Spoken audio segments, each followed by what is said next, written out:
Happy Sunday! Ala, tara na't magsimba. Alay ako namin naimbitahan lamang din ng aking mga kasama na magsimba ay di nila ang ere sa nauhan sa simbahang bato. Ay ano pa, ay dine sa Oriental Mindoro. Aring simbahang are ay milagroso.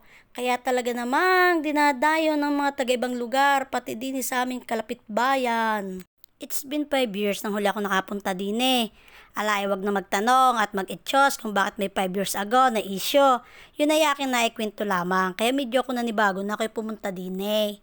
Di nila mga res sa Barangay Bangkuro, isa sa may sikat na resort din sa Oriental Mindoro, ang Binilda. O digay kung kayo mapunta din eh, kayo nakapag-relax na sa resorts at kayo nakapagsimba pa.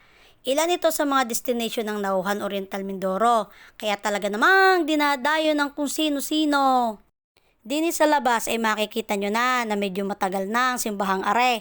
Ay tingnan nyo naman ang dingding at tinubuan na ng mga halaman. At pagpasok mo sa loob, ito ang iyong makikita. Isang maliit na simbahan pero napakasarap sa loob niyan. Napaka-peaceful ba ng pakiramdam? Tuwing linggo, isang beses lang ang misa diyan sa umaga. Pero kapag ibang araw na, hindi ko na alam kung may schedule pa sila. Kaunting kwento mga kaibigan. Alam nyo ba yung simbahan ng Padre Pio diyan sa may Santo Tomas, Batangas? Digay kaganda-ganda niyan. Aba at dinadayo pa. Noong 2012, una akong nakarating diyan. Maliit lang siya na simbahan tapos ganyan din ang bubong niyan. Tapos ngayon, kita nyo ga, naging international shrine na siya. O di ba dinadayo na ng mga taga-ibang bansa at taga-ibang probinsya? Alay din naman ako relihiyosong tao. Pero pagdating sa mga simbahan na sinisimbahan ko, talaga namang yun ay tumatatak sa aking puso at saka sa aking isipan. Napakabait ng mga tao din sa may nauhan. Abay alangan, kalahin nating mangyan. Ay alam nyo baga, pag din sa Mindoro, ang mga tao din ay mababait at palakaibigan. Pero wag niyong iisipin na ako'y galit dahil gar na aking buses. Ang aming buses talaga dito sa Mindoro ay gar ni kalalakas. Akala mo'y laging magkakaaway. Pero kami naman ay mababait at kami naman ay palakaibigan.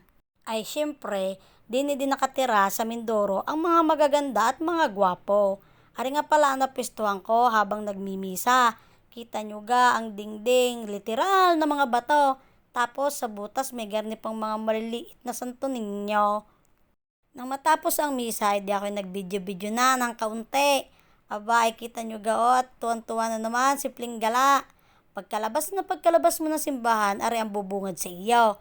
Ari may mga magtitinda ng mga damit, pasalubong, souvenir, at ganun din sa mga pagkain. At lalong-lalo na sa mga bata dahil din ay napakarami ng lobo, ay talagang magdala ka ng budget at baka kayo magkagulo. Yan ang aking mga kasama nabili ng scramble. Ako naman ay hindi makakait, ako'y inuubo. Ari nga pala ay aming nadaanan, hindi ko alam kung anong prutas gare. Pero tingnan nyo, ang pagkadaming bunga. Pero ari daw ay masarap. Ay hindi ko nga lang alam kung anong lasa at hindi pa naman ako nakakatikim nire. Shout out sa may-ari ng puno, ako ay nakibidyo laang. Pag inyo ho aring napanood, ay i-comment nyo na lang kung anong pangalan. Ala, ay di kami umuwi na kasi tapos na ang misa. Ay ala nga namang hindi ka bumili ng prutas, di ni sa iyong madadaanan. Oh, tingnan nyo gandurian, may marang, may lansunis. Aba, ay shout out sa may-ari ng tindahan. Abay talagang may papritis pa iyan.